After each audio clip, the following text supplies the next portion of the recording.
वित्त मंत्री निर्मला सीतारमण ने शनिवार को लोकसभा में 2025-26 के लिए देश का आम बजट पेश कर दिया। इस बजट पर महिला, युवा, किसान और नौकरी पेशा सभी लोग टकटकी लगाए बैठे थे कि इस बजट में उन्हें क्या मिलेगा। देखा जाए तो इस बजट में सभी तबके के लोगों को ध्यान में रखते हुए बजट को पेश किया गया। निर्मला सीतारमण ने सबसे बड़ा ऐलान 12 लाख रुपए तक की सालाना इनकम पर कोई टैक्स न लगाने का किया, जिसकी चर्चा अब हर तरफ हो रही है।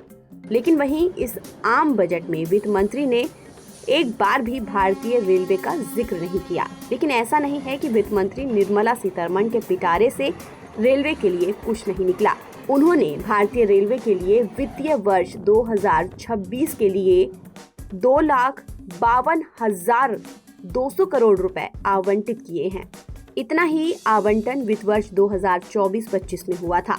आम बजट में रेलवे को लेकर कोई नई घोषणा तो नहीं की गई, लेकिन पहले की घोषणाओं को पूरा करने पर जोर दिया गया। इस बारे में केंद्रीय रेल मंत्री अश्विनी वैष्णव ने जानकारी देते हुए कहा कि बजट में रेलवे को बहुत कुछ मिला।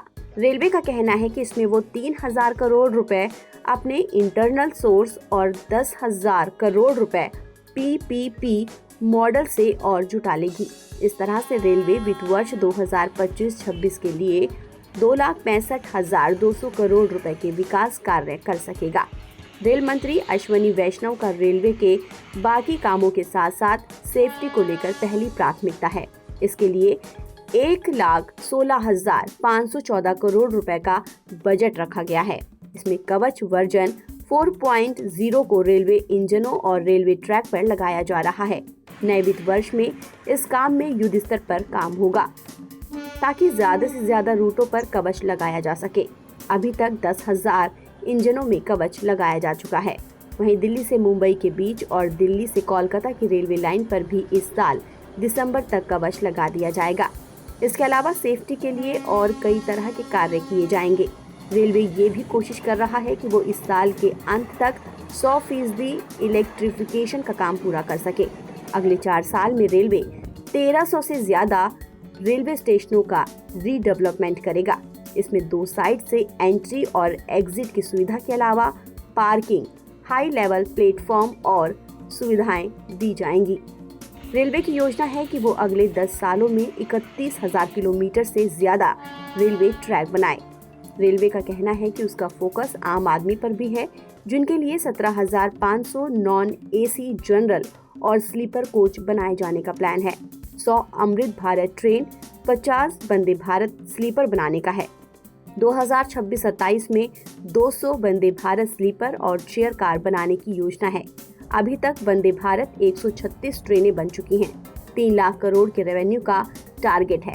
वहीं इंटरसिटी शॉर्ट डिस्टेंस के लिए नमो भारत को कामयाबी मिलने के बाद 50 नमो भारत बनाने का भी टारगेट है। रेलवे यात्रियों को अच्छा और हाइजेनिक खाना देने के इरादे से 900 बेस किचन बनाने की योजना में है। इनमें से 600 को कमीशन मिल गया है। रेलवे ने ये भी बताया है कि नए वित्त वर्ष में वो 100 डीजल और 1600 इलेक्ट्रिक इंजन बनाएगा। ज्यादा से ज्यादा कोच बनाने का इरादा रखते हुए रेलवे ने नए वित्त वर्ष में 9,423 कोच और 38,000 वैगन बनाने की योजना बनाई है। 5,500 किलोमीटर रेलवे ट्रैक का रिन्यूअल भी किया जाएगा। 1,000 flyover, 7,000 kilometre high speed rail corridor भी बनाया जाएगा।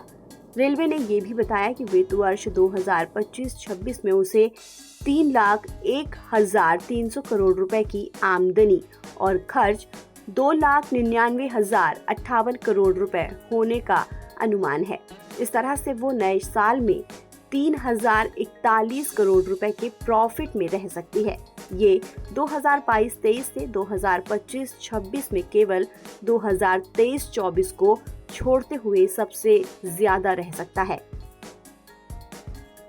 आमदनी बढ़ने के रूप में रेलवे को उम्मीद है कि वो नए वित्त वर्ष में यात्रियों के किराए से 92,800 करोड़ रुपए कमा सकता है। ये 2024-26 में 80,000 करोड़ रुपए रहने का अनुमान है। माल भाड़े से भी उसे 1,88,000 करोड़ रुपए की आमदनी होने का अनुमान है। इस तरह से नए वित्त वर्ष में रेलवे को उम्मीद है कि वो अच्छे खासे फायदे में रहेगा। ताज़ा अपडेट के लिए आप बने रहिए NVT ऑनलाइन के साथ।